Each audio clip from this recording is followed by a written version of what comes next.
अपने हाथों को उठाओ, बोलो जो कुछ आज मैं सुनूंगा मैं मानूंगा खुदावन, मेरे विश्वास को बढ़ा यीशु मसीह के सामर्थी नाम में। तारीफ करो जोर से। अच्छा, एक टेस्टिमनी मैं आपको देता हूं। जो डाइट इन्होंने अपने इंटरनेट पे भी बहुत ये वायरल हुई थी और यहां पर भी मैंने बताई थी। मैंने पेशेंट देखे हैं जो विश्वासी नहीं हैं, मेरे नोन में हैं, जब उन्होंने ये डाइट फॉलो की उनका ब्लड प्रेशर, उनकी शुगर, उनकी चीजें एग्जैक्ट नॉर्मल पे आ चुकी। डॉक्टर साहब आप शुरू करो। थैंक यू हमारे मित्र एपोस्टल अंकुर नरोला जी। दुनिया में सबसे दुखदाई चीज़ है बीमार रहते हुए जिंदा रहने की कोशिश में लगे रहना। अगर आप सोचें, गॉड ने हमें इस धरती में भेजा है, क्या हमें दर्द देने के लिए, बीमारी देने के लिए भेजा है? अगर ऐसा नहीं है तो हमारे आसपास याद कीजिए, अपने आसपास देखिए, हमारे खुद को देखिए, बहुत लोग बीमार हैं। डायबिटीज़ है, हाई ब्लड प्रेशर है, हार्ट डिजीज़ है, कैंसर है। एक बार अगर ये बीमारी हो जाती है, आपने ये सुना होगा कि वो ठीक ही नहीं होती कभी।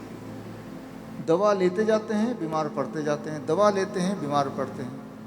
पूरे दुनिया में ऐसा एक भी इंसान नहीं मिलेगा जो ये बोले कि मैंने डायबिटीज़ की दवा ले ली, अब मैं पूरी तरह ठीक हो गया, या मैंने ब्लड प्रेशर की दवा काफ़ी समय तक ली, अब मैं ठीक हो गया, या मैंने हार्ट की दवा ली, मैं ठीक हो गया, या मैंने कीमोथेरेपी कराई, अब मैं ठीक हो गया। ठीक होने का नाम ही नहीं लेते। फिर वो इंसान सोचता है कि मुझे बीमारी के साथ ही जीना है। लेकिन फिर भी एक बार सोचिए, अगर हम यहाँ बीमार हैं, ठीक होने का कोई ना कोई तो इंतज़ाम होगा, कोई ना कोई तो तरीका होगा। और जो तरीके हमारे पास अभी दिखाई दे रहे हैं दवाई खाने का, वो तरीका काम तो नहीं कर रहा। अगर काम कर रहा होता तो पूरे दुनिया में कम से कम एक इंसान तो उस दवाई को खाने के बाद ठीक हो जाता। अगर तो ऐसा कोई इंसान आपको मिले तो आप मुझसे मिलाइए। दरअसल दवाइयों से इंसान ठीक हो ही नहीं सकता। इस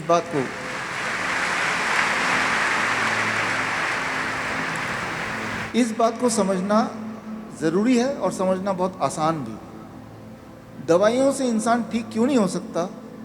इंसान उसी चीज़ से ठीक हो सकता है जो गॉड की बनाई हुई चीज़ है। दवाई इंसान की बनाई हुई चीज़ है। इस बात को थोड़ा आसान भाषा में मैं आपको समझाना चाहता हूँ। पहली बात तो जो हमारे मित्र अंकुर जी ने बोला, आज से 5 साल पहले मुझे आने का मौका मिला और तब ये सब नहीं था जो अभी छत देख रहे हैं हम।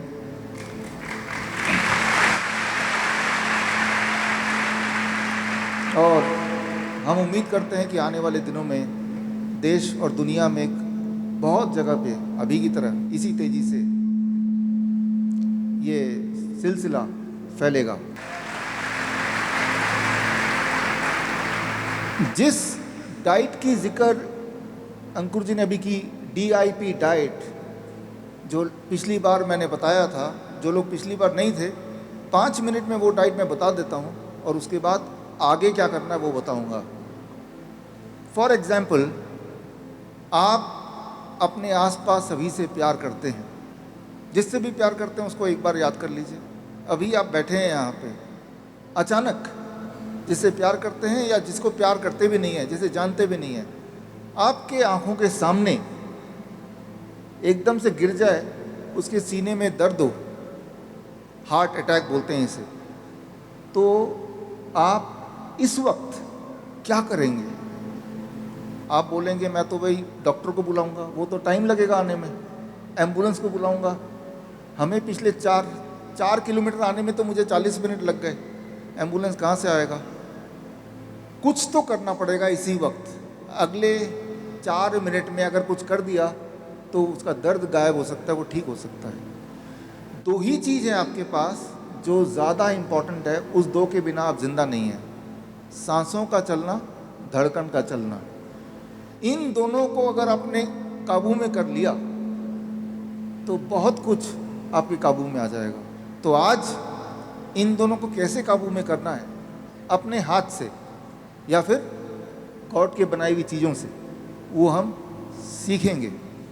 उससे पहले आप में से जिनके माता पिता को डायबिटीज़ है, दवाइयों पे है, ब्लड प्रेशर है, दवाइयों पे है, थायराइड है, दवाइयों पे है, जोड़ों के दर्द है, दवाइयों पे है, आज एक बार फिर से वो DIP डाइट में आपको बोलता हूँ, आप याद रख लीजिए, कीजिएगा ज़रूर, ताकि दवाई उनकी छूट जाए, वो पूरी तरह स्वस्थ हो जाए।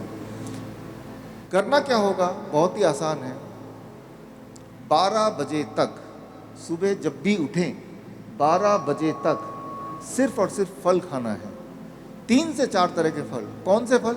जो फल आपको मिल जाए, जो फल सस्ता हो, जो आसानी से आपको मिल जाए, आसानी से आप खा पाएँ, जो आपको पसंद हो। मीठे से मीठा भी चलेगा, आम चलेगा, अंगूर चलेगा, चीकू चलेगा, केला चलेगा, सब कुछ।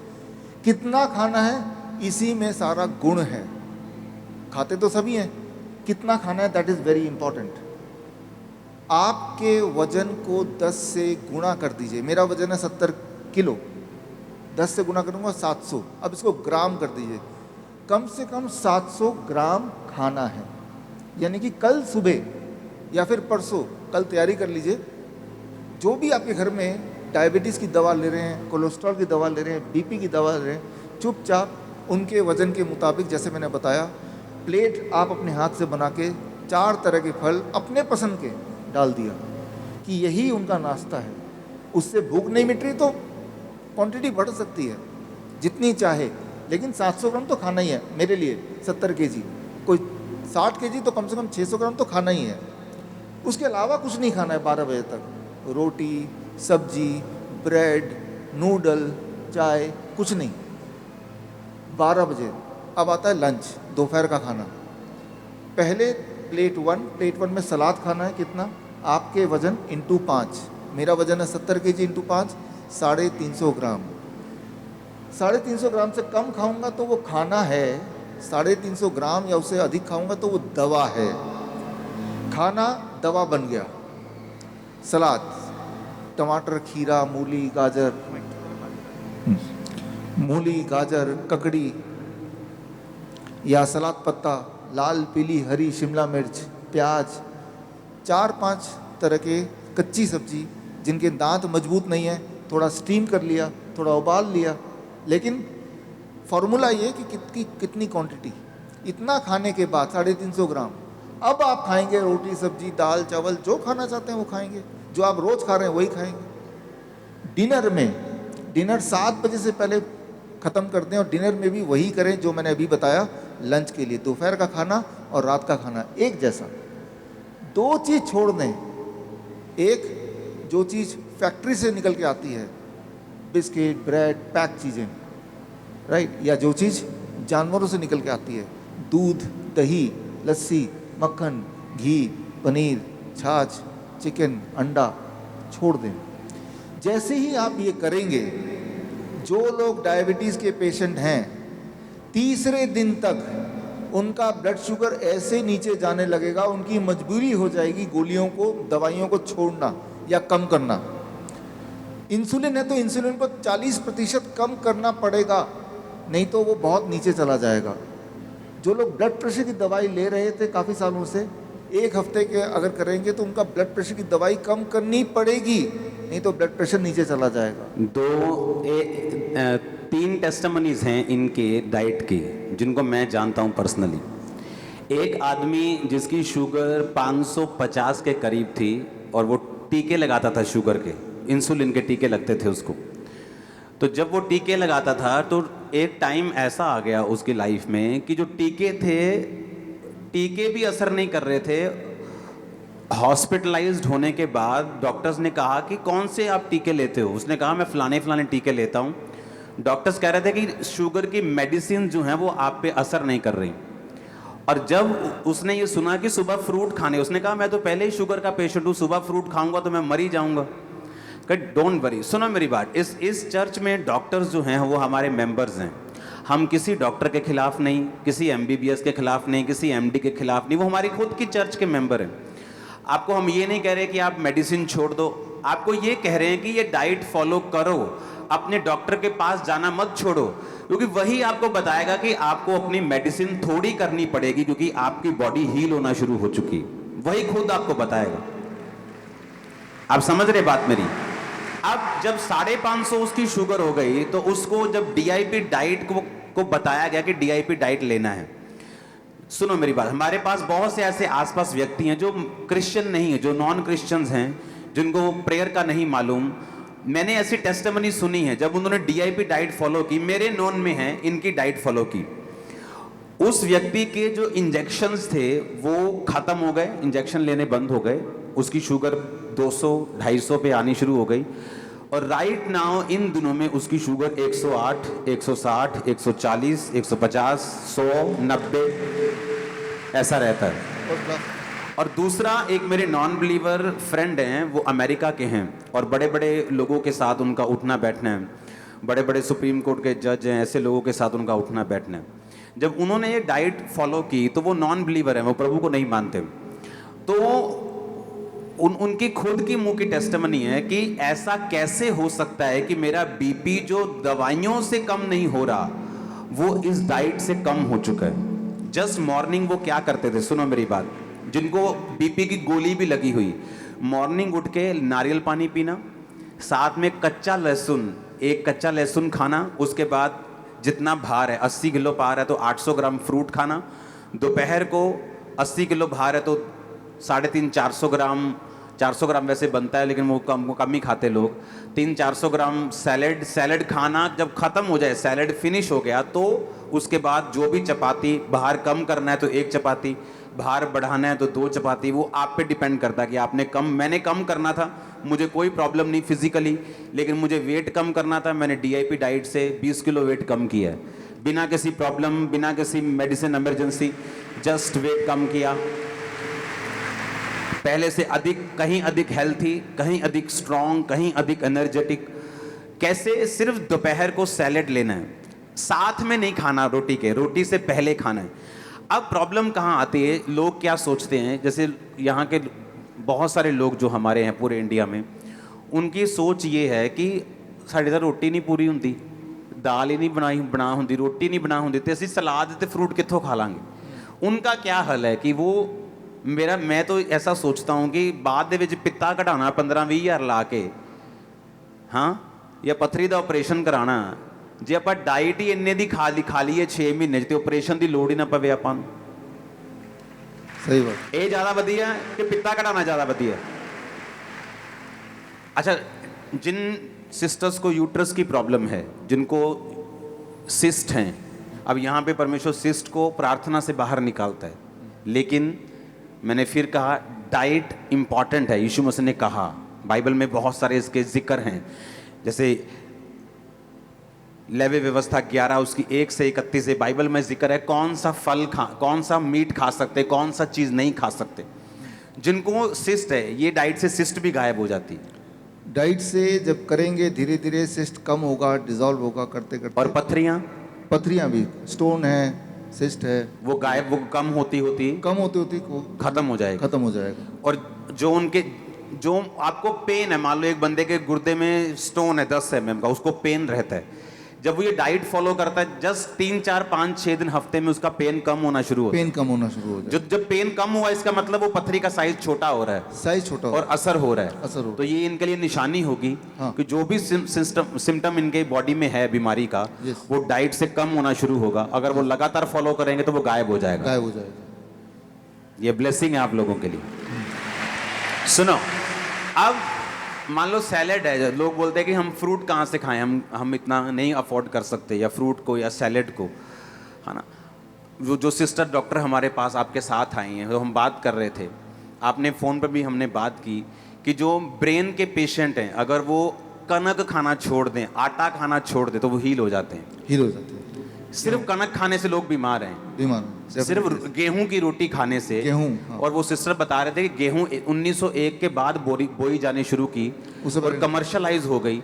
और उससे पहले लोग जो थे वो मोटा अनाज खाते थे, मोटा अनाज खाते कोई कोदरे की रोटी है ना, बाजरा और क्या क्या होता है, रागी, बाजरा, चना। कुट्टू, चना, जौ,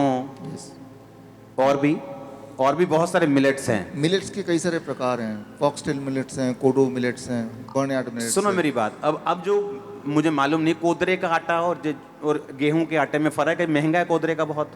नहीं ना, महंगा नहीं है, सेम रेट है ना। थोड़ा बहुत। कम से कम अगर मुझे हेल्थी रहना है, अगर आपको हेल्थी रहना है, आटे को, गेहूं को अपनी जिंदगी से निकाल दो, दूसरी रोटी ऐड कर दो, आप बॉडी में फर्क देखना कितना होगा। जस्ट आटा चावल निकाल दो।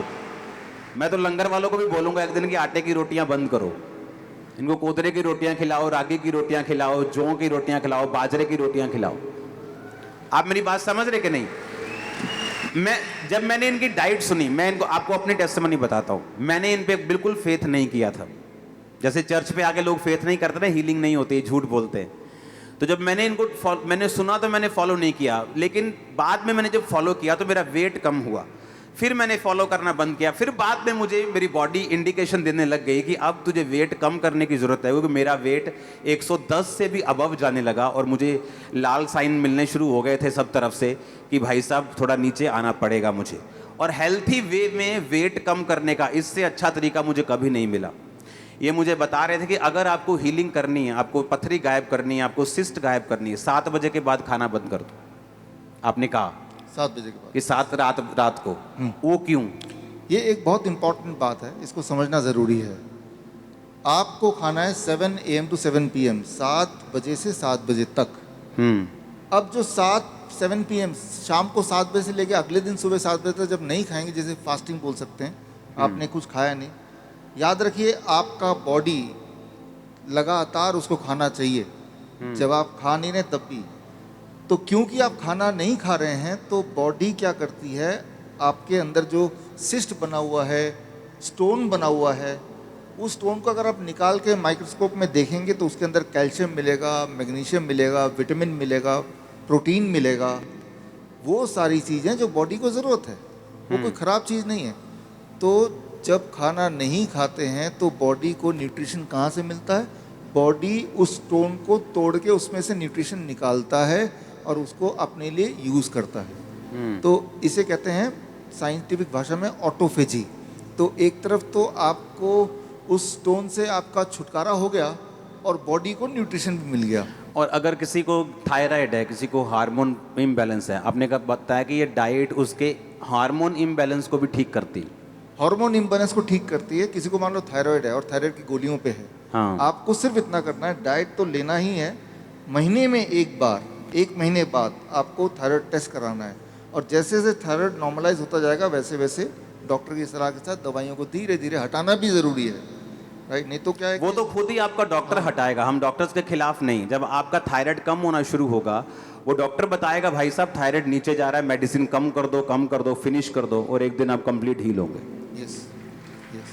तो थायराइड में 3 महीना नॉर्मली लग जाता है लोगों को दवाई से छुटकारा पाने में। जो और आपने, जैसे मैंने जो पेशेंट देखे हैं हील होते, वो है ये स्टोन के, बीपी के और शुगर के, लेकिन आप बता रहे थे कि कैंसर भी इससे हील होता है।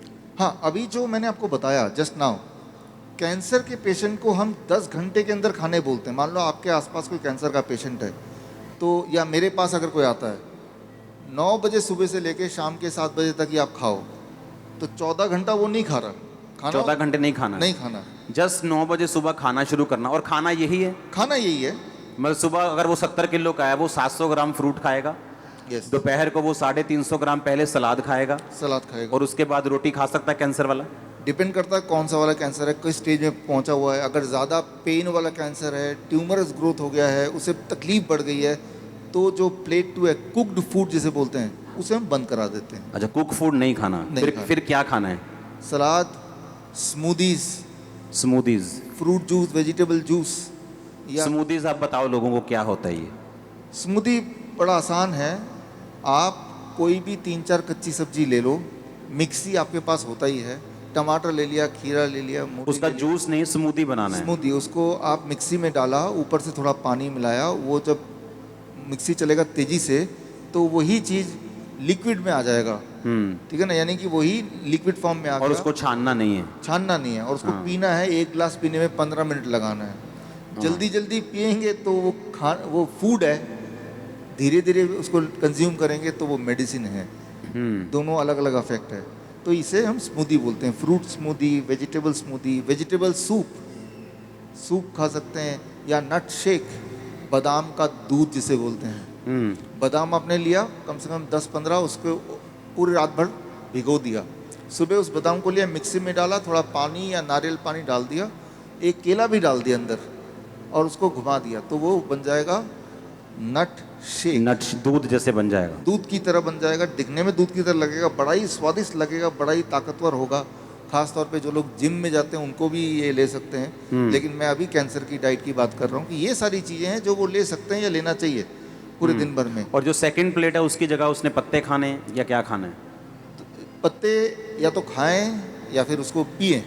अच्छा। हाँ, स्मूदी बना के या पत्तों का जूस बना के, पालक का जूस सबसे अच्छा, या लाल और हम बोलते हैं रेड ग्रीन जूस, चुकंदर का जूस और पालक का जूस।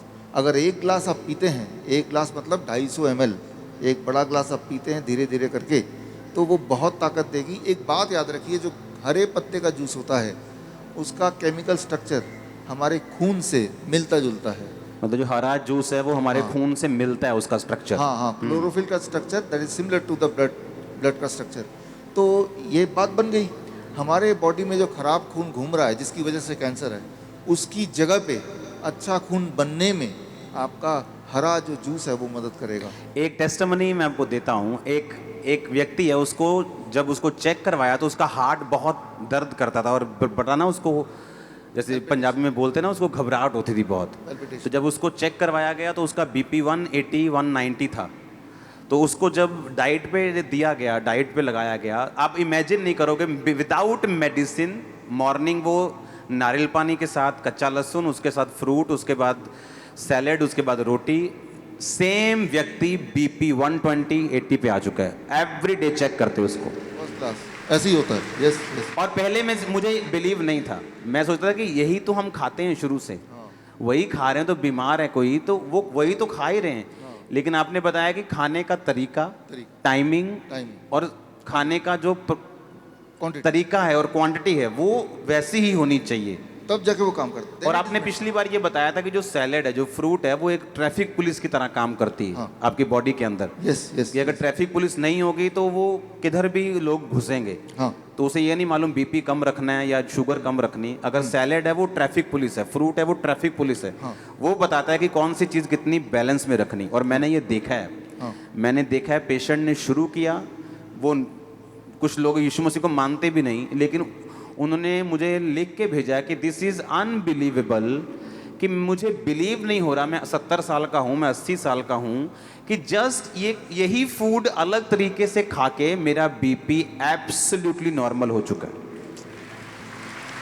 अनबिलीवेबल बोलते हैं नीचे यस यस। कि अनबिलीवेबल, यहाँ हमने सोचा भी नहीं कभी ऐसा हो सकता है। Yes. हाँ, ये आसान हो जाएगा। एक शब्द याद रखिए, जो साइंस के स्टूडेंट आप में से, इनक्रेटिन हार्मोन, कल देखिएगा, छांटिए इसको गूगल में, इनक्रेटिन जो है वो पेट में एक हार्मोन है। अच्छा, वही ट्रैफिक पुलिस का काम करता है।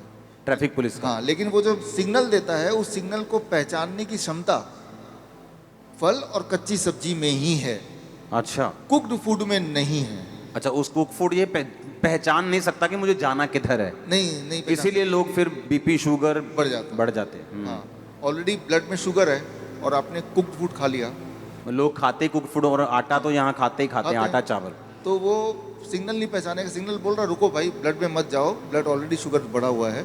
लेकिन वो समझ नहीं पा रहा, आपका जो रोटी चावल है सीधा वो ब्लड में जाएगा और ब्लड का शुगर और बढ़ा देगा। लेकिन अगर आम खाएंगे तो आम के अंदर इनक्रेटिन का सिग्नल समझने की क्षमता है, तो वो या तो लीवर में छुप जाएगा या स्टमक में वेट करेगा, कोलोन से निकल जाएगा, या ड्रॉप ड्रॉप करके धीरे धीरे ब्लड पे वो इंक्लूड होगा, एकदम से जंप नहीं करेगा। तो इंक्रेटिन हार्मोन एक पुलिस मैन बोल सकते हैं, ट्रैफिक मैन बोल सकते हैं। जिस व्यक्ति को 650 शुगर थी, उसके मुंह की वर्डिंग है कि मैं खुद हैरान हूं कि मैं सारा दिन फ्रूट खा के भी मेरी शुगर 100 पे है। इमेजिन करो आप, फ्रूट खा के, सैलेड खा के, रोटी खा के, खत्म क्या किया, रोटी बिल्कुल नहीं खाते, आटा बिल्कुल बैन है हमारे। मैं आटा खाता हूँ, लेकिन जब मेरा फूड डे होता है कि आज चिकन बनया ले आओ भी आटे दिया रोटियाँ ਉਂਗਲਾਂ ਨਾਲ ਮਿਣ के, हाँ अज तो पंजाबी खाते हैं, हाँ वो हम खाते हैं, लेकिन रेगुलर डाइट में मेरी फिनिश है। आटा मैं नहीं खाता हूँ, चावल मैं नहीं खाता हूँ, बिना किसी प्रॉब्लम के, कि मुझे कोई प्रॉब्लम नहीं, लेकिन फिर भी मैं फॉलो कर। और जो लोगों को प्रॉब्लम थी, उनके मुंह की वर्डिंग है कि मैं खुद हैरान हूँ कि ये मीठा फ्रूट खा के भी मेरी शुगर 100 है, और मेरी आंखों देखी चीज़ है ये। इसलिए मैंने इनको दोबारा बुलाया आपके लिए। आप ब्लेस हो आज। इसे आपने कहा था थायराइड, हाँ, sugar, BP, cancer, heart disease, सबसे बड़ा जो हार्ट जो, हाँ, और आपने कहा था कि अगर किसी को ब्रेन की प्रॉब्लम है, किसी को अगर फिट्स पड़ रहे हैं, तो वो आटा खाना छोड़ दे। इसमें दो चीज, फिट्स क्यों पड़ते हैं वो एक बार समझ लें, 1 मिनट लगेगा। हमारे बॉडी में, ब्रेन में स्विच है, जैसे यहाँ पे लाइट का स्विच है, स्विच को ऑन करेंगे तो ही लाइट ऑन होगा, स्विच को ऑन ही नहीं करेंगे लाइट कितना भी हो वो जलेगा ही नहीं। सिमिलरली हमारे ब्रेन में ट्रिगर है।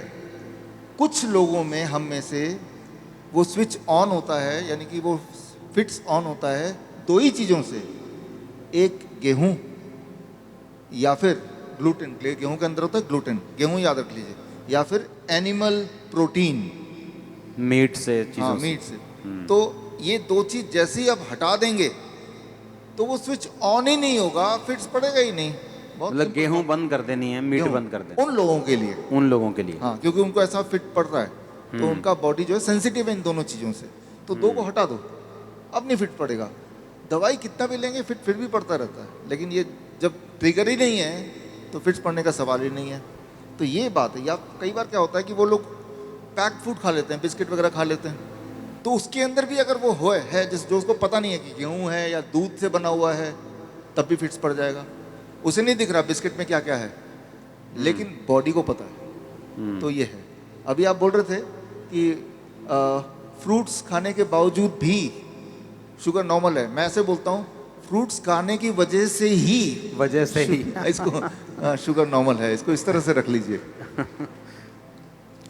तो ये जो अभी तक हमने बात की, और इस डिस्कशन से आपने ये समझा कि बहुत ही आसान है ठीक रहना, बीमार रहना मुश्किल है। उल्टा सीधा खाओ, फिर दवाई भी खाओ, फिर उल्टा सीधा खाओ, बीमार रहना मुश्किल है। बीमार ना रहना आसान है, सिर्फ इतना करें, अगर तो बीमार नहीं है तो होंगे नहीं, और अगर हैं तो हर दिन आपको दिखेगा आप ठीक होते चले जाएंगे। कैसे पता चलेगा ठीक हो रहे हैं? आपको पता चलेगा, आपकी ताकत बढ़ जाएगी, आपके जो पेन है वो कम हो जाएगा, उससे पता चलेगा। डायग्नोसिस ना भी करें तो भी पता चल जाएगा, इससे होगा कि आप ठीक हो रहे हैं।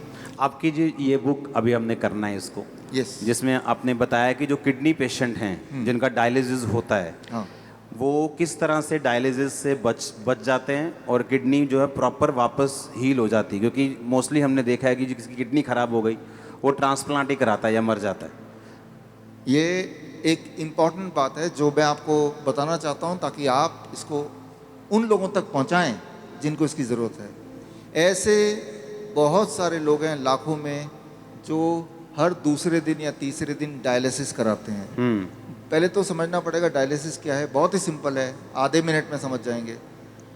आप जो भी कुछ खाते हैं पीते हैं, उसमें कुछ चीज़ें बॉडी उपयोग में लाता है, एनर्जी में कन्वर्ट करता है, कुछ चीज़ें बॉडी यूज़ नहीं कर पाता है, तो आप यूरिन, पेशाब के रास्ते उनको बाहर फेंक देते हैं।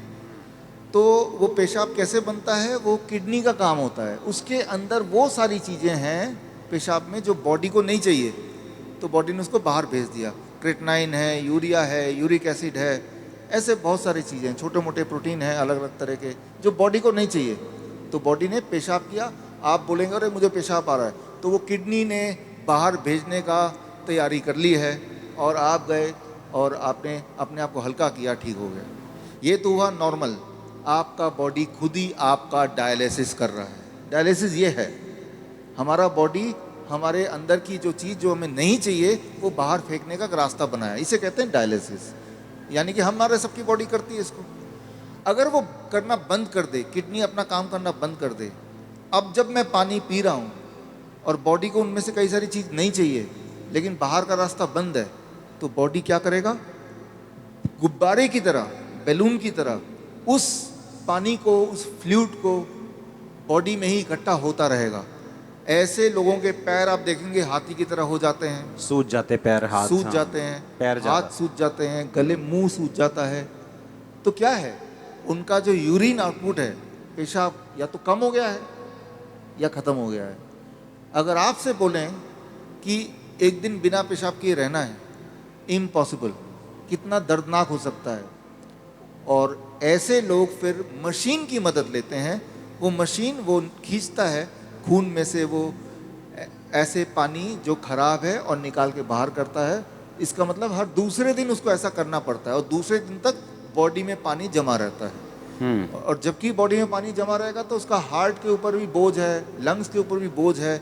हर दिन वो कमज़ोर होता जा रहा है, हर दिन वो मरता जा रहा है, डायलिसिस कराने के बावजूद भी या डायलिसिस कराने की वजह से भी, क्योंकि डायलिसिस भी किडनी को और फर्दर ख़राब करती है। तो अब आपको समझ आ गया कि प्रॉब्लम क्या है, डायलिसिस किसे कहते हैं, किडनी खराब होना किसे कहते हैं। ऐसे लोगों को पहचानेंगे कैसे? आप जब देखेंगे, हम कैसे पहचानते हैं ऐसा पेशेंट को? कोई रिपोर्ट की ज़रूरत नहीं है मुझे, आपको भी ज़रूरत नहीं है। आप सिर्फ ऊपर से नीचे देखेंगे, अगर पैर हाथ में सूजन है थोड़ा बहुत भी, तो समझ लीजिए कि किडनी फेलियर की तरफ आप बढ़ चुके हैं। लेकिन घबराने की बात नहीं है।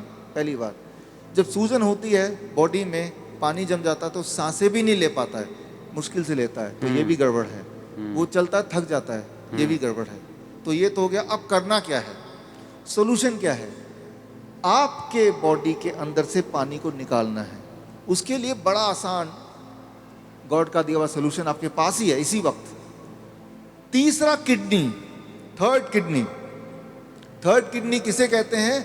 आपका स्किन, सबसे बड़ा बॉडी का ऑर्गन।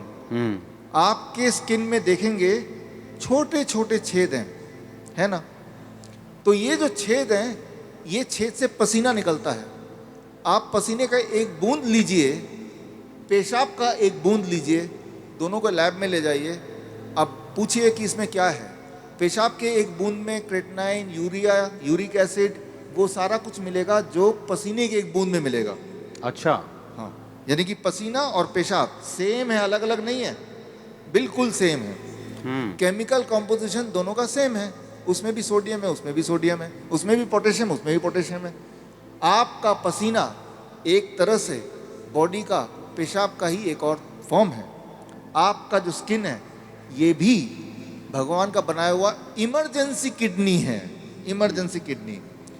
तो उस इंसान का जिसके दोनों किडनी खराब हो गए, अब क्या करेंगे? ये जो स्टेपनी है, मैं इसको स्टेपनी बोलता हूँ। आपकी गाड़ी का एक टायर पंचर हो गया, आप स्टेपनी यूज करते हैं ना, तो हम बोलते हैं कि ये स्किन को यूज कर लो, स्किन से बाहर निकाल दो। अब सवाल आता है, स्किन से कैसे निकालें? स्किन से निकालने के तरीके, अभी बाथटब का वीडियो प्लीज चला दें। ओके, चलाओ वीडियो बाथटब का। हमारे हॉस्पिटल में, हिम्स हॉस्पिटल है, डेराबस्सी में है, अभी जलंधर में भी खुल गया है। आप देखिए यहाँ पे वीडियो। ये जो लोग आप देख रहे हैं, ये पानी के टब में बैठे हुए हैं। पानी का टेम्परेचर याद रखिएगा 40 डिग्री सेल्सियस पे है। पानी गले तक है। गले तक पानी अगर हो, उसका टेम्परेचर अगर 40 डिग्री सेल्सियस मेंटेन कर पाएँ, और ये लोग अगर 2 घंटे बैठ पाएँ, तो 2 घंटे के अंदर 2 घंटे सुबह शाम के एक बार या फिर 1-1 घंटा 2 बार। अच्छा, ऐसा करने से, ये सारे किडनी पेशेंट हैं, ये वो पेशेंट हैं जो हर दूसरे तीसरे दिन डायलिसिस कराने जाते थे, लेकिन अब वो जाते नहीं हैं। क्यों? क्योंकि वो अब ऐसा करते हैं, इससे उनकी तीसरी किडनी से वो सारा जो मल है जो पेशाब के रास्ते नहीं निकल पा रहा था, वो निकल जाता है। पहली बात। दूसरी बात, और ऐसे टप में, कोई भी टप में बैठ जाना है, कोई भी टब में कोई भी टब हो, और उसमें जो पानी है उसे 40 डिग्री पे ही रखना है। 40 डिग्री पे रखना है। और नापना कैसे? थर्मामीटर से। थर्मोमीटर आप 150-200 रुपए का मिल जाएगा। पानी नापने वाला जो पानी नापने वाला स्पेशल थर्मामीटर, स्पेशल थर्मोमीटर 150-200 में मिल जाएगा। हाँ, कहीं उसको चेक करते रहना कि वो 40 डिग्री पे मेंटेन रहे। मेंटेन रहे। अगर कम हो गया गर्म पानी डाल लेना है, गर्म पानी डाल देना, 2 घंटे बैठना है। 2 घंटे बैठना है। ये टेम्परेरी सोल्यूशन है कि किडनी हील भी होगी? इसमें मैं आता हूँ। हाँ, ये किडनी हील होगी, लेकिन कैसे? 2 चीज होगा उसके साथ। आप अगर ये करेंगे तो एक्सपेरिमेंट करने के लिए उस इंसान का पहले आप बोलिए कि वजन करे, क्योंकि वजन में वो अंदर पानी है। 2 घंटे बाद दोबारा वजन करेंगे तो आधा किलो, 1 किलो, 1.5 किलो वजन कम मिलेगा। मतलब बाहर आ गया वो। बाहर आ गया। पहली बात, आप एक और काम करें, उनके पैरों के सूजन के फोटो खींच लें। 2 घंटे बाद दोबारा देखें, अरे सूजन कहाँ गया? अरे बाहर चला गया, उसको बाहर बॉडी ने बाहर भेज दिया। एक और काम करें, किडनी पेशेंट की एक दिक्कत होती है, उनका बीपी बहुत हाई रहता है। क्यों? गुब्बारे को जैसे फुलाएंगे तो प्रेशर बढ़ गया ना, तो बॉडी भी तो गुब्बारे की तरह फूल रही है, पानी अंदर डल डल के, तो प्रेशर बढ़ता जा रहा है। तो चाहे कितनी भी दवा खा लें किडनी का पेशेंट, प्रेशर उनका बहुत ज़्यादा होता है, ब्लड प्रेशर। अच्छा। लेकिन तो अब पहले प्रेशर नाप लें, ज़्यादा ही मिलेगा 200/100। अब पानी में बिठाएं, और अब पानी में बिठाने के बाद 2 घंटे बाद दोबारा प्रेशर नापें, तो प्रेशर कम हो जाएगा। कम से कम 40 यूनिट कम हो जाता है, किसी का 20 यूनिट कम हो जाता है, लेकिन कम जरूर होता है, हर एक का कम होता है। तो जो मेन सिम्टम होते हैं किडनी पेशेंट के, वो सारे सिम्टम एक क्लासिक सिम्टम होता है। मोस्टली बोलते हैं कि किडनी आपकी श्रिंक हो गई है जी, हाँ। किडनी सुंगड़ गई है, सिकुड़ गई है, वो काम नहीं कर रही। हाँ, वो फिर से बढ़ेगी कि नहीं बढ़ेगी, ऐसे ही रखना पड़ेगा पेशेंट को? ये बड़ा इंटरेस्टिंग है। ये सवाल बहुत सारे पेशेंट ठीक होने के बाद भी पूछते हैं। ठीक होना कैसे पता चल गया? कि अब उनको ये करने की ज़रूरत नहीं है। 3 महीना लगातार करने के बाद अब करने की ज़रूरत ही नहीं है। अब पेशाब भी नॉर्मल हो रहा है, सूजन भी नहीं आ रही है, ब्लड प्रेशर भी नॉर्मल है, यानी ठीक हो गया। लेकिन वो क्रिएटिनिन और यूरिया, क्रिएटिनिन भी नॉर्मल आ गया, यूरिया भी नॉर्मल आ गया, यूरिक एसिड भी नॉर्मल है, सारा कुछ नॉर्मल हो गया, हाँ, ब्रीदिंग भी नॉर्मल है। साइज किडनी का। अब आता है साइज।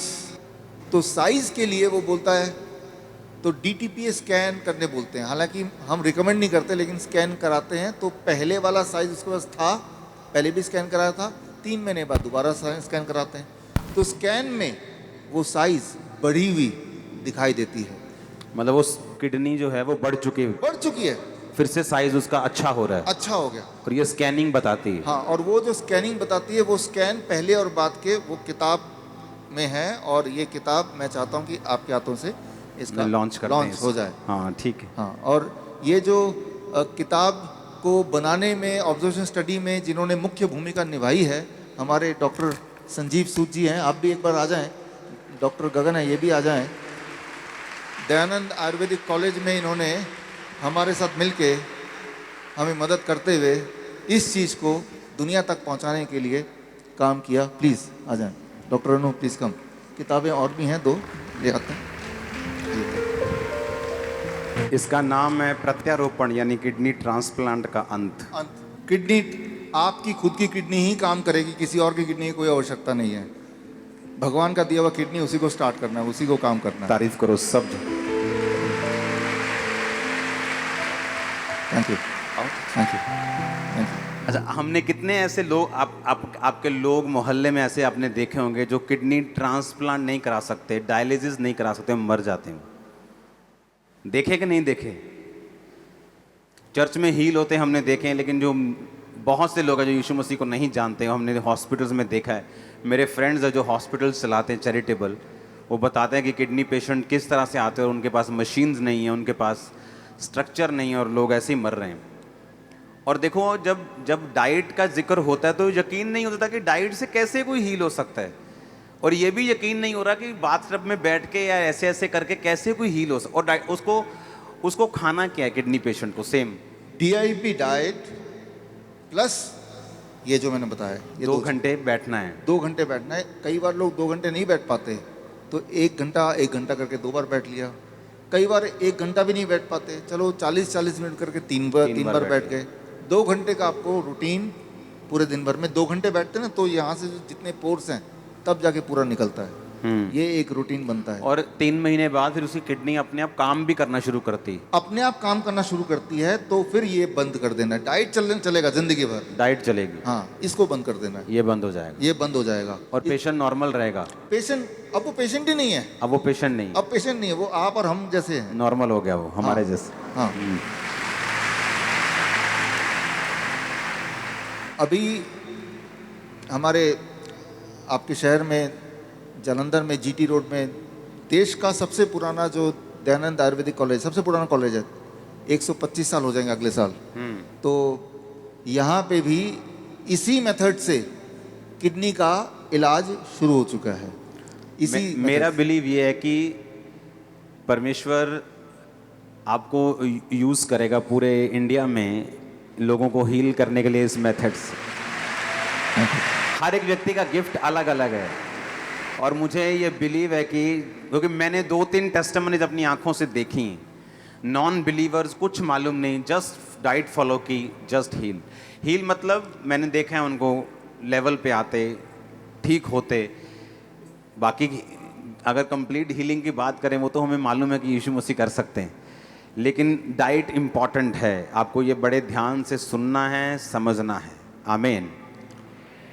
एक काम तो देखो ये कर ही सकते लोग, मान लो किसी को, जैसे मैंने भी पहली बार सुन के आपको फॉलो नहीं किया, एक काम तो ये कर ही सकते हैं ना, जो सैलेड खाने के साथ आप खाते हो उसे खाने से पहले खाना शुरू कर दो। जो रोटी आप आटे की खाते हो, आटा बंद करके कोदरा, रागी, ज्वार, बाजरा ये शुरू कर दो। इतना तो कर सकते हो कि नहीं कर सकते?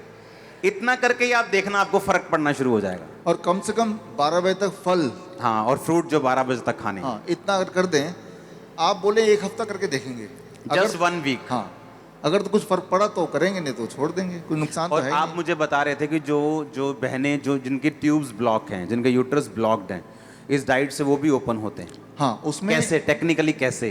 देखिए, आपका मान लो ब्लड वेसल्स हैं इस तरह से है, और कुछ जो भी आप खाते हैं, जो भी हमारा लाइफस्टाइल है, उससे कैल्शियम, कोलेस्ट्रॉल वहाँ डिपॉजिट होता रहता है, इकट्ठा होता रहता है। जो चीज़ बॉडी ना तो बाहर फेंक सकती है, जैसे किडनी के पेशेंट का होता है, ना बॉडी उसको इस्तेमाल कर सकती, तो बॉडी उसको जमा करती रहती है। जब जमा करती जाएगी किसी भी ट्यूब की तरह, वो एक टाइम आएगा जब उसमें से वो पूरी तरह ब्लॉक हो जाएगी। हाँ, तो जिस तरह से ये ब्लॉक होता है, ठीक उसी तरह से ये जो डाइट है, ये डाइट क्या करता है, सबसे पहले आपके बॉडी का, याद रखिएगा साइंस के स्टूडेंट, नाइट्रिक ऑक्साइड की क्वांटिटी बढ़ा देता है। जब भी नाइट्रिक ऑक्साइड कहाँ बनता है? नाइट्रिक ऑक्साइड ब्लड वेसल के अंदर वाला जो लेयर है वहाँ नाइट्रिक ऑक्साइड बनता है पूरे बॉडी में। अच्छा। नाइट्रिक ऑक्साइड जैसे ही बनता है तो वो एसिड की तरह कैल्शियम को क्लीन करने का, झाड़ू लगाने का काम करता है। और धीरे धीरे वो जो कैल्सिफिकेशन बोल सकते हैं, डिपॉजिट बोल सकते हैं, वो क्लीन होने लगता है। सिर्फ किसी एक बॉडी के पार्ट के नहीं, पूरे बॉडी के जहाँ जहाँ भी है, जिससे धीरे धीरे नाइट्रिक ऑक्साइड, याद रखिए, नाइट्रिक ऑक्साइड जब भी बॉडी में बढ़ेगा तो ब्लड वेसल्स खुलेंगे। अच्छा, अगर नाइट्रिक ऑक्साइड को एकदम से बढ़ाना है, झटके से बढ़ाना है, मान लो अभी आप बैठे हैं, इमीडिएटली बढ़ाना है, तो क्या करना पड़ेगा? इमीडिएटली बढ़ाने की जरूरत कब पड़ेगी और करना क्या है? मान लो 1 मिनट में बढ़ाना है, तो क्या करना पड़ेगा? साइंस के स्टूडेंट, नाइट्रिक ऑक्साइड आप जरूर देखें, what it means to the body. बाकी लोग ना भी देखें तो चल जाएगा। नाइट्रिक ऑक्साइड जब भी बढ़ता है तो बॉडी के जितने ब्लड वेसल्स हैं वो खुल जाता है। जब ये खुलेगा तो ब्लड प्रेशर घटेगा। तो उसके लिए हार्ट अटैक कब होता है? जब ब्लड जाना बंद, ब्लॉक हो गया, तो हार्ट अटैक हो गया। हार्ट अटैक कैसे पता चलेगा? आपको दर्द होगा, लेफ्ट साइड में दर्द होगा, पसीने होंगे, पसीने छूटेंगे, दर्द से वो गिरने लगेगा, ठीक है ना? तो ये सारी चीज़ें उसके सिम्टम होंगी, तो लगेगा शायद हार्ट अटैक है। शायद वर्ड है, एग्जैक्ट कोई नहीं बता सकता दुनिया में, लेकिन ये सारे सिम्टम्स हैं। अब ऐसे में अगर उसका नाइट्रिक ऑक्साइड उसी वक्त बढ़ा दिया जाए एकदम से, तो ब्लड वेसल खुल गया, और खुलते ही उसको ब्लड सर्कुलेशन हो गया, एकदम से नॉर्मल उसी वक्त हो गया, जैसा कि हम अपने हॉस्पिटल में करते हैं। तो क्या करना पड़ेगा? पहली बात तो वो खड़ा है तो वो गिरने ही वाला है, उसको बिठाना है। कैसे बिठाना है ये आप देख लीजिए, पोस्चर जिसमें हार्ट थोड़ी देर तक जिंदा रहे, वो पोस्चर है। जमीन पे बिठाना है, मैं यहाँ पे कुर्सी में करके दिखा रहा हूँ, जमीन पे करके भी दिखाऊंगा। ये जो ऐसे बैठा हूँ मैं, ये देखिए पीछे दीवार है और ऐसे इस पोस्चर में हार्ट प्रोटेक्टेड पोस्चर में होता है। अच्छा। हाँ, ये सबसे प्रोटेक्टेड है। जब भी कभी आपको ऐसा लगे, शंका हो कि इसको हार्ट अटैक आ गया है, दर्द है, और तब उसको ऐसे बिठा देना है 1 सेकंड के अंदर, उसी वक्त ज़मीन पे।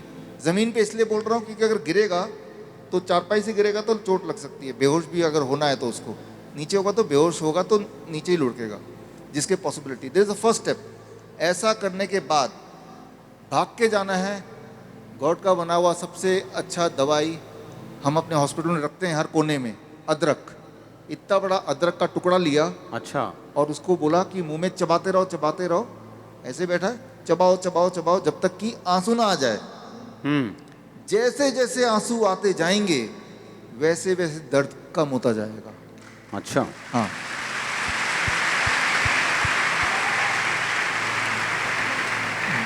दो बातें हैं, चाहे वो हार्ट अटैक हो चाहे वो ब्रेन स्ट्रोक हो, पैरालिसिस आ गया, बॉडी का एक पार्ट काम ही नहीं कर रहा अचानक, तो वो चबाता जैसे गया। ब्रेन में किसी का क्लोट हो जाए और वो बेहोश हो जाता है, अगर तो बेहोश हो गया फिर तो चबा नहीं सकता वो। अगर नहीं हुआ तो उसको चबाए, नहीं, हाँ, एक तो बेहोश नहीं हुआ तब तो चबाएगा वो। बेहोश हो गया तो उसको होश में लाना है। कैसे लाना है होश में? 1 सेकंड में लाना है, उसी वक्त। हर सेकंड उसकी ब्रेन डैमेज हो रहा है, उसी वक्त लाना है। उसका एक तरीका का, ये जो हरी मिर्च है या लाल मिर्च है, उसको कूट के जीभ के नीचे जैसे ही आपने रखते ही वो एक ट्रिगर करेगा और एटलीस्ट वो होश में आने लायक हो जाएगा। लाल मिर्च जो सूखी लाल जो मिर्ची पाउडर होता है वो, मिर्ची पाउडर भी चल जाएगा या हरी मिर्च भी चल जाएगी। आपने कूटा, फटाफट जीभ के नीचे उसको डाल दिया, उस वक्त तो वो बेहोश है, उसको पता भी नहीं चलेगा, लेकिन एकदम से होश में आएगा। होश में आते ही अब चबाना शुरू कर दिया। तो पहले तो हम होश में लाते हैं। हमारी जो इमरजेंसी हेल्पलाइन नंबर है उसमें भी ये करते हैं। हमें पता है कि घर में ये दोनों चीज़ तो मिल ही जाएगी, ये तो हर एक के पास होगा ही। वैसे भी जब तक आप डॉक्टर को बुला रहे हैं, एम्बुलेंस को बुला रहे हैं, तब तक आप तब तक तो पेशेंट, मोस्टली हार्ट के पेशेंट तो वैसे भी खत्म हो जाते हैं। तो ये दोनों चीज़ अगर नहीं भी है तो आप रखिए, और परिवार के लोगों को पहले से ही बता के रखिए, पता नहीं कब ज़रूरत पड़ जाए। तो भगवान का दिया हुआ दवाई है, घर पे ही है, इस्तेमाल करना नहीं आता। अगर किसी के ब्रेन में क्लॉट आ गया तो वो क्लॉट कैसे खत्म हो सकता है? डाइट से? एक तो इमरजेंसी में कैसे खत्म होगा ताकि एटलीस्ट सर्कुलेशन बना रहे, वो तो अच्छा। इससे। उसके बाद नहीं, एक बार ही खाना है अदरक, बस इतना? उतना लेना है ताकि वो नॉर्मलाइज हो जाए, उतने एक बार। अगले दिन कुछ नहीं खाना, फिर डाइट पे आ जाना है। फिर डाइट पे आ जाना। डाइट पे आ जाना है, इसका मतलब ये है कि आपके हार्ट में देयर इज ए ब्लॉकेज। हाँ। अब उसको धीरे धीरे धीरे धीरे खत्म करना है। वो एक दिन में खत्म होगा नहीं, क्योंकि एक दिन में बना नहीं था। धीरे मतलब ये धीरे अदरक वाला प्लान एक दिन ही करना है, 2-3 दिन नहीं करना? नहीं, उसी वक्त करना है जब वो इमरजेंसी में। इमरजेंसी मेडिसिन है ये। आप ऐसे भी अदरक चबा के देखो, आंसू आने लगेंगे आपको, ऐसे ही टेस्टिंग के लिए। और वो चबाना पड़ता है कई बार पेशेंट को 10-15 मिनट तक चबाता रहता है, आंसू आते रहते हैं, वो ठीक होता रहता है, रिवाइव होता रहता है। हाथ चलने लगे, पैर चलने लगे, वो खड़ा होने लगा, फिर जब ठीक हो गया चबाना बंद कर दिया। 15 मिनट तक भी कोई बात नहीं, चबाएगा। उसे अच्छा नहीं लगता लेकिन आंसू आ रहे हैं, लेकिन चबाएगा। लाइफ एंड डेथ का मामला है ना। तो हार्ट को रीस्टार्ट करने का ये तरीका जो कोई भी कर सकता है घर पे, ये आपको समझना है और आपको लोगों को समझाना भी है। ये बड़ा आसान है। 2 ही चीज़ें हैं, हार्ट और दूसरा है लंग्स। सांसें अगर रुक रही हैं, आपने देखा पिछले 2 सालों में लोगों को ऑक्सीजन सिलेंडर नहीं मिल रहा। सिलेंडर नहीं मिल रहा तो वो ऑक्सीजन सिलेंडर, देखिए यहाँ पे कितना ऑक्सीजन है ना। और जब आप सांस ले रहे हैं, आप ऑक्सीजन ले रहे हैं या हवा ले रहे हैं? एक्चुअली हम हवा ले रहे हैं। हमारी बॉडी ऑक्सीजन के लिए नहीं बनी, सिर्फ हमारी बॉडी हवा को लेने के लिए बनी। हवा में एक पार्ट ऑक्सीजन है, छोटा पार्ट वो भी। और जब ऑक्सीजन सिलेंडर लेते हैं तो मुख्यतः उसमें ऑक्सीजन ही होता है। हवा में नाइट्रोजन, बाकी चीज़ें भी, नाइट्रोजन होती है ज़्यादा नाइट्रोजन। तो जबकि सिलेंडर में वो ऑक्सीजन ही होता है मोस्टली, और जितना ऑक्सीजन सिलेंडर लगाएंगे उतना निमोनिया बढ़ता जाएगा। तो वो एक तरह से ठीक नहीं कर रहा, थोड़ा बहुत आराम देगा शुरू में, बट वो अंदर से बीमार करेगा। हमारे जो कोविड सेंटर थे, तो हम देश का सबसे बड़ा कोविड सेंटर अहमदनगर में 1100 बेड वाला हमारा था। उसमें ना तो हमारे ऑक्सीजन सिलेंडर था, ना वेंटिलेटर था, ना दवाइयाँ थी। हम कैसे ठीक करते थे ऐसे पेशेंट को? आप क्या कर सकते हैं, अगर ऐसा किसी को देख रहे हैं सांसें नहीं आ रही हैं, एम्बुलेंस बुला रहे हैं, डॉक्टर बुला रहे हैं, वो सब ठीक है, लेकिन उस वक्त क्या करेंगे जब तक कि बाकी लोग नहीं आ रहे।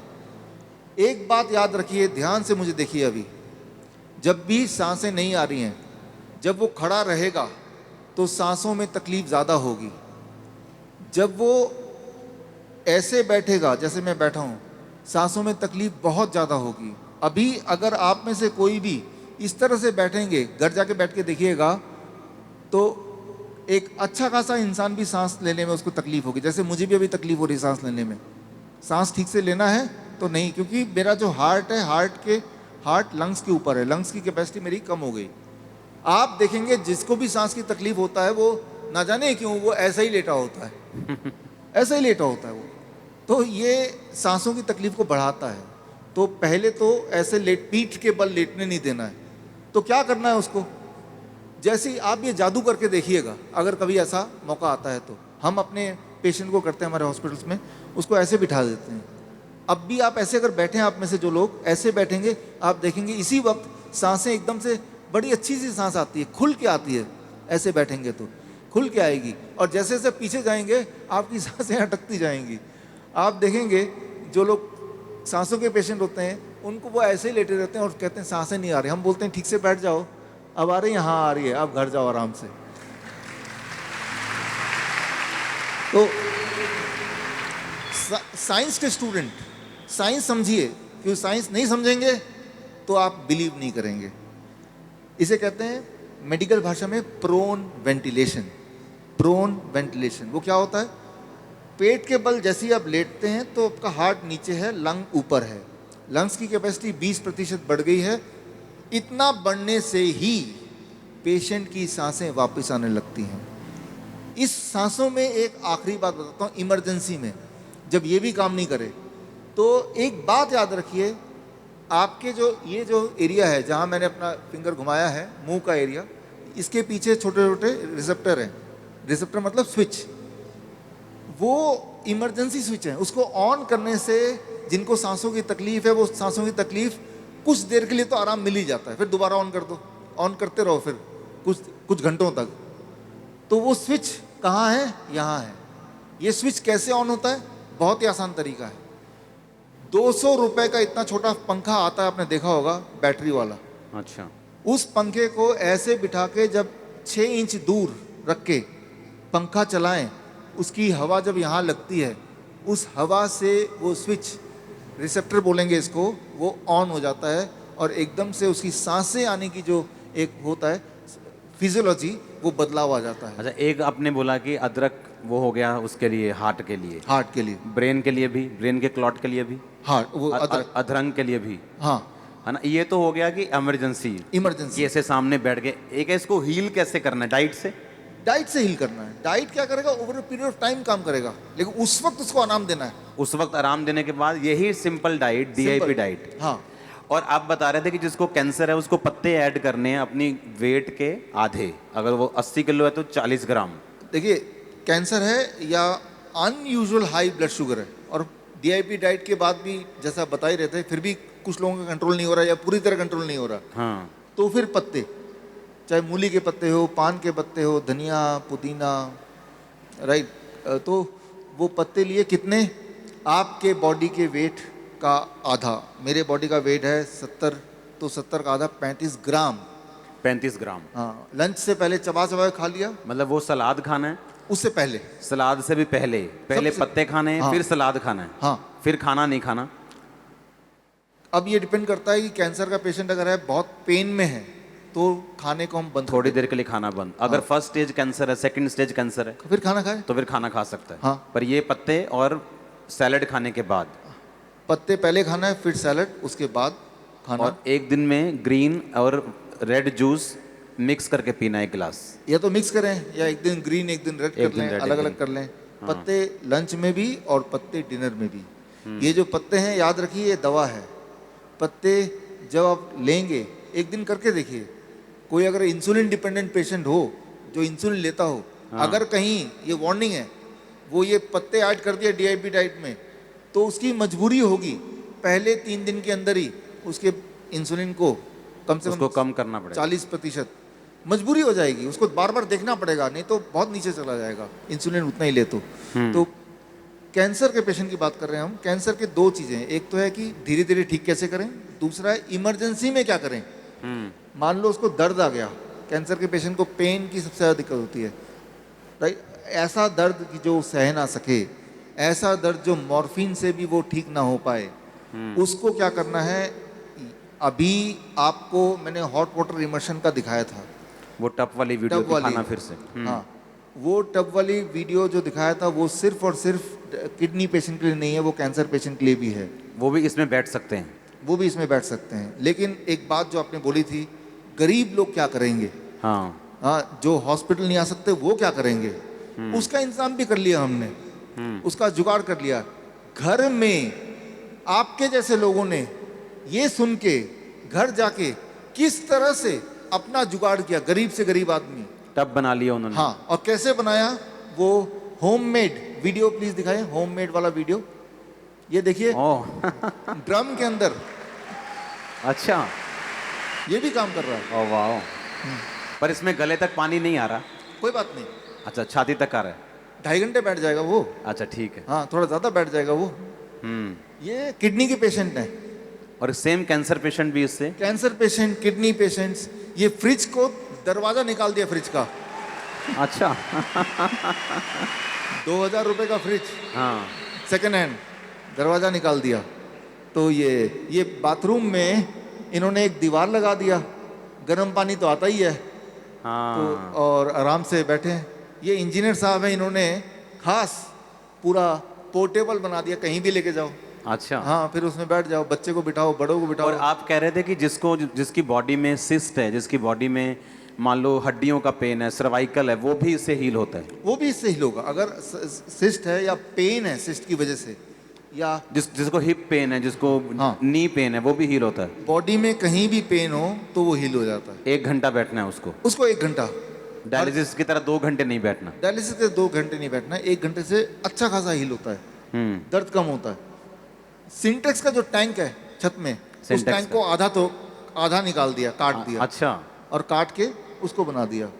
तो पैसे की जरूरत नहीं ठीक होने के लिए, थोड़ा दिमाग की जरूरत है बस। और देखो, कोई महंगा काम नहीं, अपने घर च बन जाने हैं। और सुनो मेरी गल, ये सिर्फ आप लोगों के लिए नहीं है, आपके मोहल्ले में लोग हैं, किसी भी धर्म के हों, किसी भी जाति के हों, उनको बताओ, आपका काम है ये, उनको ब्लेस करना है आपने भी। एक बात आपको समझना होगा, हेल्दी रहने के लिए अगर कोई सोचे कि पैसे की आवश्यकता है तो वो नहीं, मैं मानता। हेल्दी रहने का अधिकार गॉड ने सभी को एक बराबर दिया हुआ है। आमीन।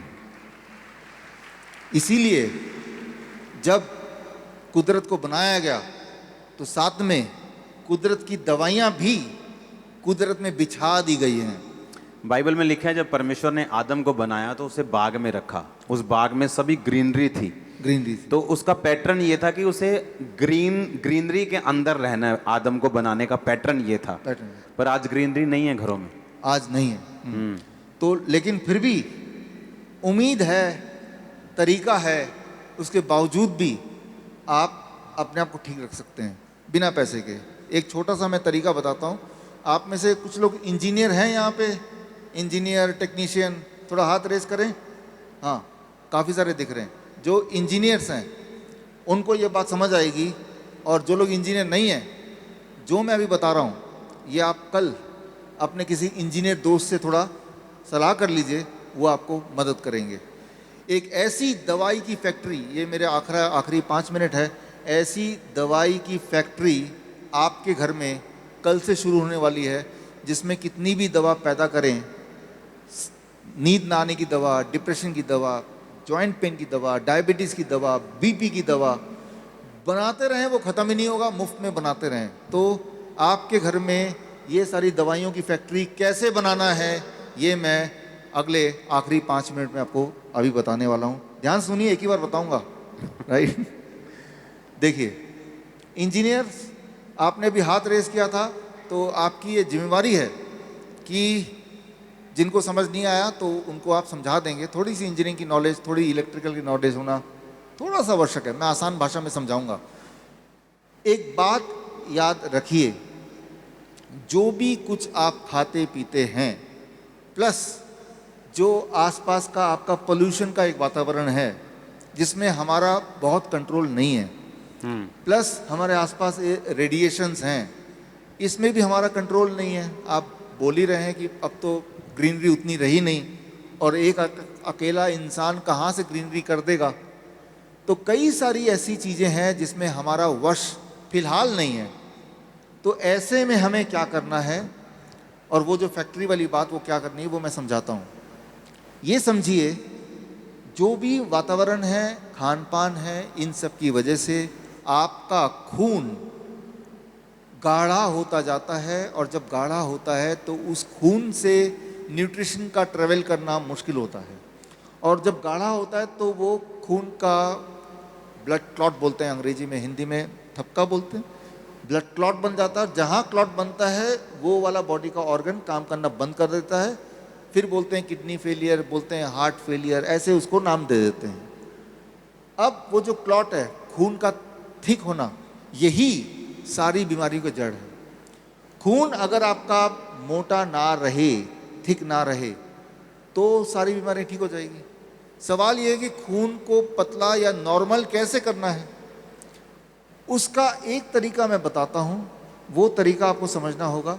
इस वक्त जैसे मैं बैठा हूँ, आप बैठे, मैं इधर बैठा हूँ, तो मेरे आसपास बहुत सारे इलेक्ट्रिकल फील्ड हैं, और मैंने जो खाया उल्टा सीधा मान लेते हैं, उन सबको मिला जुला के मेरे बॉडी के अंदर इस वक्त और आपके बॉडी के अंदर भी एक वोल्टेज, एक इलेक्ट्रिकल वोल्टेज डेवलप हो गया है। जैसे बैटरी के अंदर वोल्टेज होता है, आपकी बॉडी भी एक वोल्टेज डेवलप कर देती है। वो वोल्टेज बॉडी में कितना होता है, फॉर एग्जांपल मैंने नापा था कल 0.245 वोल्ट। इंजीनियर समझेंगे इसको, 0.245 वोल्ट कैसे नापेंगे, वोल्ट मीटर से नाप सकते हैं। तो सुनी सुनाई बात नहीं, वोल्ट मीटर खरीदिए, 2-2.5 हज़ार का आता है, आप नाप लीजिए आपके बॉडी का वोल्टेज कितना है, 0.245 वोल्ट या 0.3 वोल्ट। अगर इसको आप 0 वोल्ट कर दें तो आपकी नींद अच्छी आना शुरू हो जाएगा, डिप्रेशन चला जाएगा, डायबिटीज़, वो जो डाइट नहीं भी कर पाते उनकी डायबिटीज़ ठीक होने लगेगी, हालांकि डाइट करना चाहिए आपको।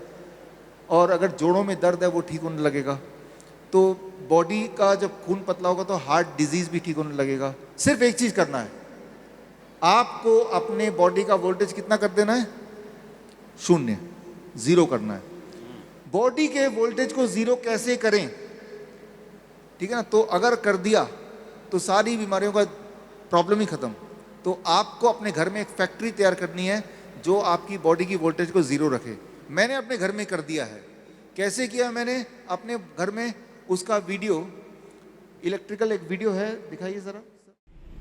अभी जब मैं यहाँ बैठा हूँ तो मेरे आसपास यहाँ पे एसी है, यहाँ पंखा है, मोबाइल है, वाईफाई है, बहुत सारे गैजेट्स हैं, इलेक्ट्रॉनिक गैजेट्स हैं, जिसकी वजह से मेरे बॉडी के अंदर इस वक्त इलेक्ट्रोमैग्नेटिक फील्ड एक पूरा तैयार हो गया है, और एक पोटेंशियल वोल्टेज मेरे बॉडी में डेवलप हो रहा है। कितना वोल्टेज मेरे बॉडी में डेवलप हो रहा है उसके लिए ये जो मल्टीमीटर है, मल्टीमीटर से मैं चेक कर रहा हूँ। मल्टीमीटर का एक छोर मेरे हाथ में, दूसरा छोर यहाँ पे अर्थिंग पे लगाया हुआ है, और आप देख रहे हैं मेरे बॉडी में इस वक्त जो वोल्टेज है दैट इज़ 243, 249, ये फ्लक्चुएट होता जा रहा है मेरा वोल्टेज जो बॉडी में इस वक्त है। ये वोल्टेज बड़ा ख़तरनाक है। ये जैसे जैसे बढ़ता रहेगा वैसे वैसे मेरे कैंसर होने की या हार्ट डिजीज़ होने के या ब्लड को क्लॉट करने के चांसेस बढ़ते जाएंगे। तो ये ऐसे ही बना रहा तो हम चाहे बाकी कितनी भी अच्छी एक्सरसाइज कर लें या अच्छा खाना खा लें तो ये हमें बॉडी में डैमेज करता रहेगा। तो इसके लिए हमें क्या करना है, ताकि ये जो वोल्टेज मेरे बॉडी में, ये वोल्टेज को ख़त्म करना है, इसको 0 करना है। इसको 0 करने के लिए आपको एक टूल तैयार करना पड़ेगा। इसका नाम है, इसे बोल सकते हैं अर्थ थेरेपी। अर्थ थेरेपी देखिए ये रहा मैंने तैयार किया अपने लिए, कि जब भी मैं ऑफिस में बैठता हूँ या जब भी मैं बैठूँगा तो मैं इसके ऊपर दोनों पैर रख दूँगा। अब मैंने जूते पहने हुए, अब देखिए अगर मैं दोनों पैर ऊपर रख देता हूँ, दोनों पैर ऊपर रखने के बाद क्या यहाँ पे कोई बदलाव आता है? यहाँ कोई बदलाव नहीं आया। दोनों पैर, एक पैर रख दिया, दूसरे पैर भी रख दिया, there is no change in it, right. लेकिन अगर मैं अपने जूते उतार देता हूँ, ये देखिए मैं जूते उतार रहा हूँ, जूते उतार के अब मैं रखने जा रहा हूँ। अब आप ऊपर भी दिखाओ, और दोनों एक साथ दिखने चाहिए, मेरे पैर रखते हुए भी और ये भी नंबर्स। दिख रहा नंबर भी साथ में, और पैर भी। अब ये पैर रखा, आप सिमल्टेनियस देखिए, जैसे ही मैंने पैर रखा ये मैंने अर्थिंग टूल पे, अर्थ थेरेपी पे, और ये शून्य हो गया। इस वक्त मेरी जो वोल्टेज है दैट इज 00000, राइट। यानी कि पूरे दिन भर में अभी तक मेरी वोल्टेज रहती थी 0.245 246 डिपेंडिंग ऑन कि आसपास के कितने सारे इक्विपमेंट थे। लेकिन अब मैं चाहता, अब मैंने पैर हटा लिया, हटाते ही अब देखो दोबारा से मेरे बॉडी में वोल्टेज जनरेट हो गया। तो ये जो अर्थिंग टूल है, ये अगर आप अपने बना लें घर पे, और जब ऑफिस में जब भी काम कर रहे हैं, घर पे जब बैठ रहे हैं, इस तरह से आप अगर बैठते हैं तो ये दोबारा से ऑन करना पड़ेगा।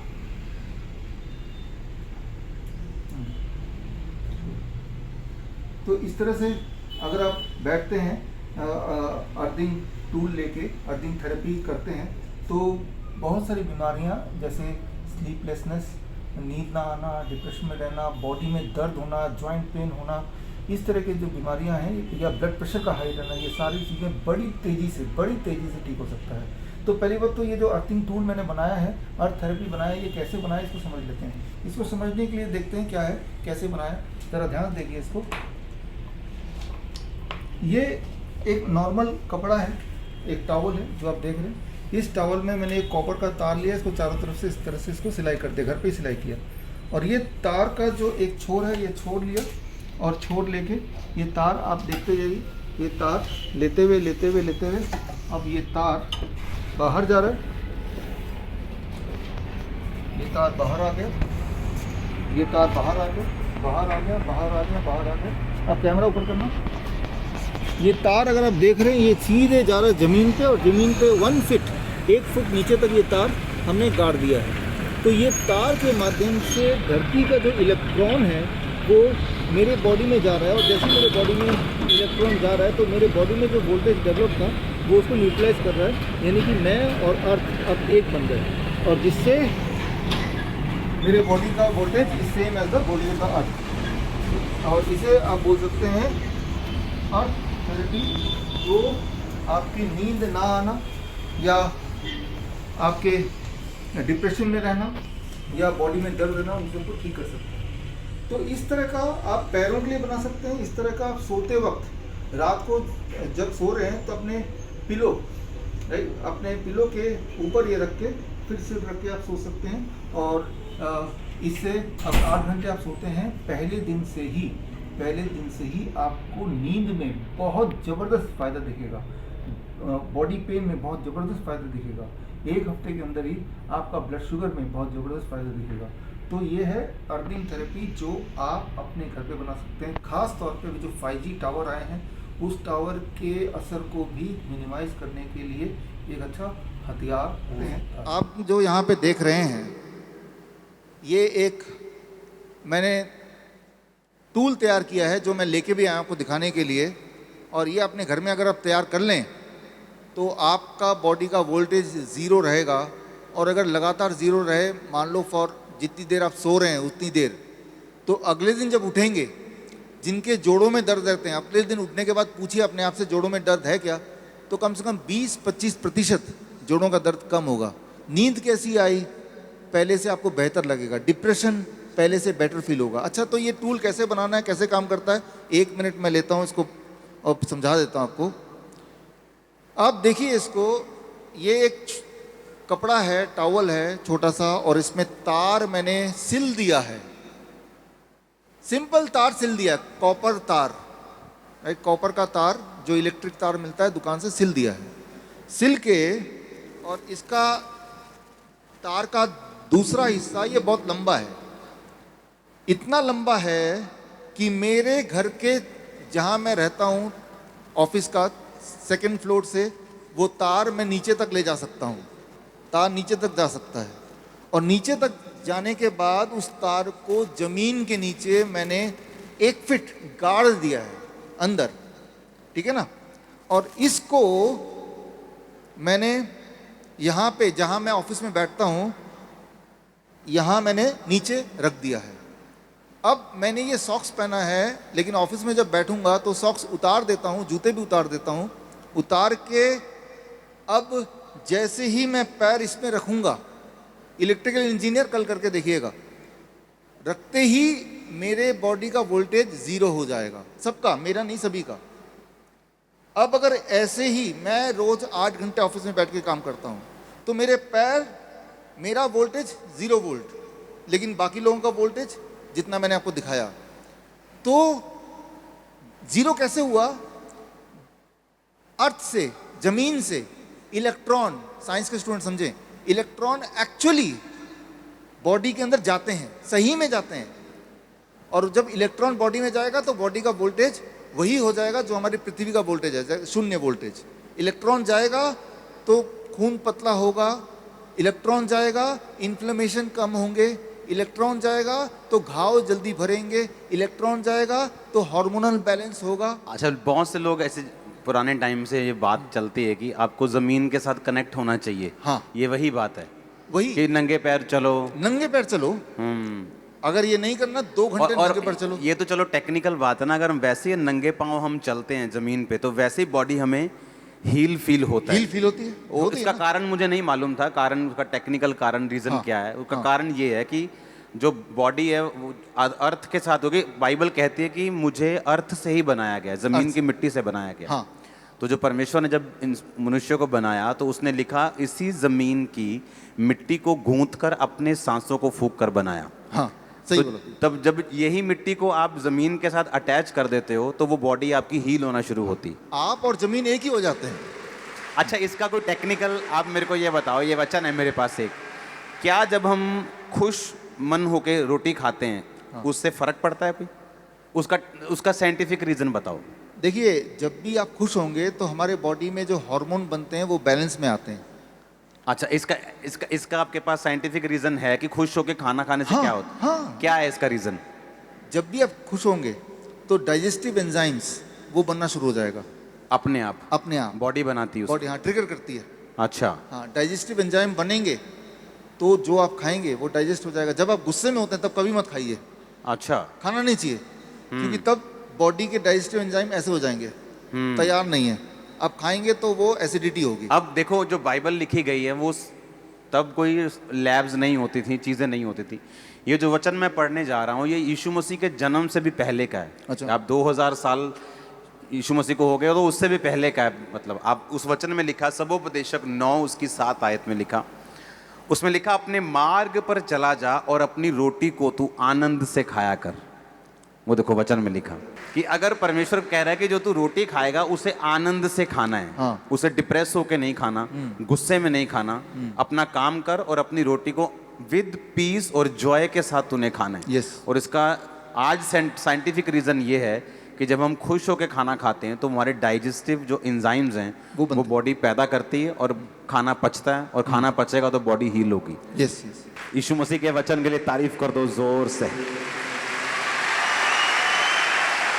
अब यही सुनो, अब यही बात आपको साइंटिफिक तरीके से हम बता रहे हैं कि अगर आप एक तार को अपने पाँव के नीचे रख के ज़मीन में गाड़ दोगे तो चाहे आप ऑफिस में बैठे हो, लेकिन अब हर बंदा ज़मीन पे बैठ के काम नहीं कर सकता, लेकिन आपने एक बिब्लिकल तरीके को पूरा कैसे किया कि आपने तार से अपने आप को पृथ्वी में जोड़ लिया, जिस मिट्टी से में हम बने हैं उसको अपने आप से जोड़ लिया, कनेक्ट कर लिया, ताकि वो जो हीलिंग परमेश्वर ने मुझे दी है वो मेरी बॉडी में एंटर करे। हाँ। और जो रोटी मुझे खानी है वो आनंद से खानी, और वो खानी है जो परमेश्वर ने बनाई। ब्रेड बिस्किट जो इंसान ने बनाया वो नहीं खाना। गॉड मेड खाना है, मैन मेड नहीं खाना है। ब्रेड बिस्किट रस वो नहीं खाना, वो नहीं खाना क्योंकि वो इंसान ने बनाया। हाँ, ह्यूमन मेड नहीं खाना है, इंसान ने बनाया नहीं खाना है, जो परमेश्वर ने बनाया वही खाना है, वो खाना है। खाना खाने से पूछो हालेलुया।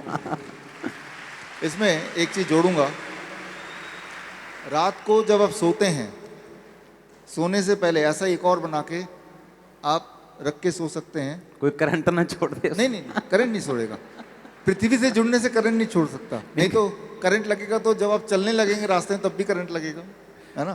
तो ये तार है लेकिन ये पृथ्वी से जुड़ा हुआ है, तो आप जब सो रहे हैं तो आप और पृथ्वी एक हैं 0 वोल्ट में। जब हम पृथ्वी के जो पुराने लोग होते थे वो जमीन पे सोते थे, तभी जमीन पे तभी वो हेल्थी थे, तभी हेल्दी थे। आनंद से खाते थे, ज्यादा पैसे का चक्कर नहीं, वो ले लूं, हाँ। वो हेल्थी थे। और यही खाते थे, कच्चा फ्रूट ज्यादा खाते थे, यही खाते थे। तभी हेल्थी थे। तभी हेल्दी तो इसका मतलब हमें वही खाना है जो पुराने हमारे पूर्वज खाते थे, हाँ, ये और कोई- वही करना है जो वो करते थे। हाँ, ये कोई नई कि बात अगर आज मैं 10वें मरले पे हूँ तो आज मेरे पास तरीका है कि मैं जमीन से कनेक्ट हो सकता हूँ, जमीन से कनेक्ट होना, कुछ भी करके, कुछ भी करके। कुछ भी करके, कोई बहाना नहीं चलेगा यहाँ पे। ओ जीसस। आप लोग तो जमीन से कनेक्टेड ही ऑलरेडी अभी। हाँ, और जब जमीन से हम कनेक्ट होते हैं, अगर खाना भी मैं, अगर मेरे बच्चे जो हैं वो खाना, उनको मैंने सिखाया कि ज़मीन पे बैठ कर खाओ, हाँ, तो मेरे को ऐसा फील होता है जब आप बाइबल कॉलेज में हमारे वो लॉन बना हुआ है, जब लॉन पे हम चलते हैं नंगे पाँव या पैर से, तो वो कनेक्शन फील होता है कि परमेश्वर ने हमें इसी पृथ्वी से बनाया है। हाँ, लिटरली इलेक्ट्रॉन बॉडी में आते हैं उसी वक्त। जिस तरह से खाना खाना जरूरी है, इलेक्ट्रॉन बॉडी में आते हैं। जैसे मोबाइल चार्ज करते हैं तो चार्ज आता है, वैसे। तो अभी कंक्लूसिवली आपने देखा, हील होने के लिए वही गर्मी, वही पानी, वही मिट्टी, वही फल, वही सब्जी, यही आपकी दवा है, यही खुशियों का राज है। दवाइयों से जो नंबर्स कम होते हैं, अगर दवाई हम खा रहे हैं तो वो शुगर के नंबर कम हो रहे हैं, लेकिन वो बॉडी हील नहीं हो रही उसकी। दवाइयों से नंबर भी कम नहीं होते। अगर तो नंबर कम होते तो दवाई बढ़ानी क्यों पड़ती है? वो तो धीरे धीरे बढ़ानी ही पड़ती है उनको। हाँ, यानी कि अल्टीमेटली नंबर कम दवाइयों से नहीं हो रहे हैं, एक पल के लिए कम हो रहे हैं, लेकिन फिर अगले दिन अगले साल और धीरे अगले धीरे साल। दवाई नहीं बढ़ाएंगे तो नंबर स्टेबल नहीं रहेंगे। एक्चुअली दवाई से नंबर कम नहीं होते, टेम्पररी कम होते हैं, बस उस वक्त के टेम्परेरी लिए। कम होते हैं। तो और जो लोग अभी भी, ये पिछली बार भी था, जो लोग अभी भी सिर्फ खाना ही खा सकते हैं, जो फ्रूट मान लो नहीं ले सकते या अभी सैलेड ले सकते हैं, उनको क्या करना चाहिए, या कैसे उनको धीरे धीरे उस लेवल पे आना चाहिए कि मुझे यही डाइट लेनी है, मुझे अपना प्रभु से ना फाइनेंस का ये लेवल मांगना है या इस सिस्टम पे आना है? मैं तो ये बोलता हूँ, मैंने कैलकुलेट किया है, इससे सस्ता कोई डाइट है नहीं। मैं तो सस्ता है, ये सबसे सस्ता है, गरीब से गरीब भी कर सकता है। कैसे?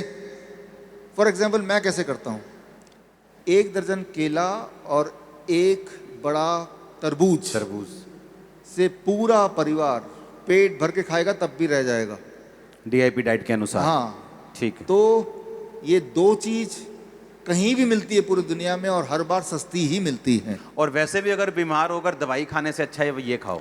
दवाई में भी तो, मेडिसिन में भी तो पैसा लगेगा। पहली बात, पालक कितना सस्ता है, टमाटर कितना सस्ता है, तो आप गाजर मूली कहाँ महंगा है, लेकिन उसको जब पकाते हैं, तेल भी खर्च करते हैं, ईंधन खर्च करते हैं, तब तो महंगा बन जाता है ना। तो ये कहने वाली बात है। और फिर जब बीमार पड़ते हैं, दवाइयों पे खर्च करते हैं, डॉक्टरों ऑपरेशंस पे। ऊपर से इंपॉर्टेंट है कि उन दिनों पे आप अपने काम पे नहीं जा सकते, उल्टा जो काम पे जा रहा है वो भी आपके काम पे लग जाता है, आपको डॉक्टर के पास ले जाने में। तो ये महंगा नहीं है, ये बहाना जरूर हो सकता है, बट महंगा है नहीं। तारीफ करो जोर से। आओ प्रार्थना करें सब। मेरा बिलीव है कि आप लोग ब्लेस्ड हो। आमीन।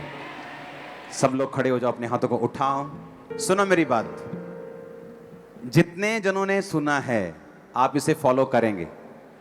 आमीन।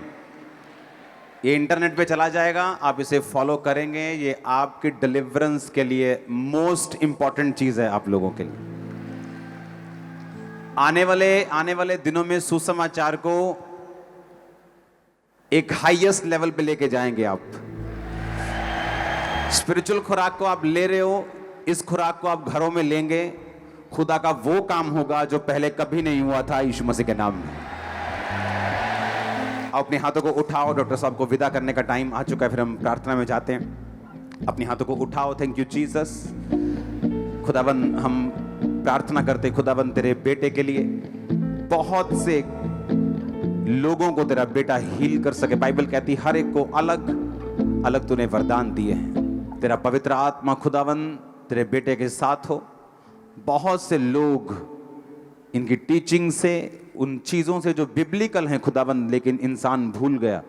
ये वही तरीके हैं जो बाइबल में लिखे, जो वही तरीके जो तूने बनाए हैं खुदाबंद, कि वही चीज़ें जो आपने आदम के लिए बनाई थी, हम इनको फॉलो कर सकें, इन पे चल सकें और बरकत को पा सकें। जितने लोग आज सुन रहे हैं, फॉलो करें, डिलीवर हों और हील हों। प्रभु यीशु मसीह के सामर्थी नाम में हम मांगते हैं। मेरा बिलीव है कि हम फिर डॉक्टर साहब को बुलाएंगे और उस दिन जल्दी आएंगे और टेस्टिमनीज भी लेंगे डीआईपी डाइट की। God bless you all. हमारे YouTube चैनल को सब्सक्राइब करें ताकि आप परमेश्वर के गहरे वेदों को जान सकें कि कैसे आप परमेश्वर में बढ़ सकते हैं, कैसे आप दुष्ट आत्माओं से, नशों से, बीमारियों से और वंशों के श्रापों से आजाद हो सकते हैं।